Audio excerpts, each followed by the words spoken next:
So, Myron, you said we should remove women's right to vote because they're not part of the draft. Yeah. So, if we hypothetically either abolish the draft or made women subject to it, would you change your stance?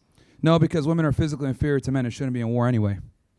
But would you not argue that some women are physically superior to some men? Some women are physically Absolutely. strong and some men are physically weak? Sure, but these are exceptions to the rule, right? Well, so The why should average- they be excluded if they like- can meet the criteria? Well, here's the thing. Now, this is what I'm a firm believer in. I think there needs to be one standard. If women could pass it, then sure. But I think in general, most women won't be able to pass it. And the other thing, too, is that keep in mind, guys, like when I say men are physically superior to women, I truly mean that. Like an average 15-year-old boy can beat up like 90% of 20-year-old women. Like that is how physically inferior women are. They literally are, everything about them is just inferior physically.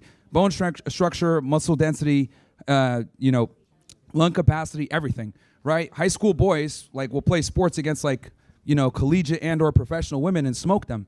This isn't for me to be like, oh yeah, I hate women or whatever, but it's just the truth. It's the biological truth. So I don't think putting women in war is a good idea. And then the other thing too, and we could talk about this, the reality is when women are captured as prisoners of war, it's going to be a lot worse for them than for a man. And it's going to put a ridiculous amount of pressure on the United States to negotiate to get that prisoner of war out. This is precisely why the Israelis kill their citizens instead of negotiate, right, with the Hannibal Directive.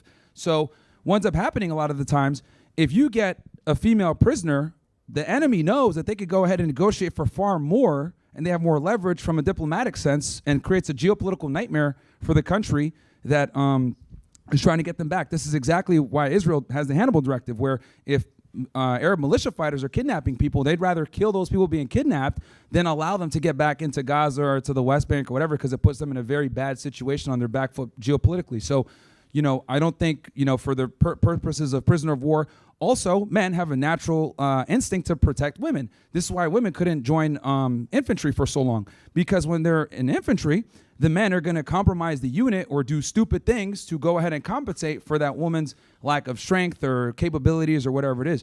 Now, I think in maybe some support roles, maybe women can be involved, right, if they pass the physical standards or whatever, but I would make it very hard where, the women need to be in the top 1 or 2% to be able to get in the first place. And if they do, it'd probably be from a support role, because I'm not a firm believer in weakening our military, for social justice. And that's what we've effectively done, right? Women want to feel like they're equal and involved. And it's like, no, dude, this is war. We need the best.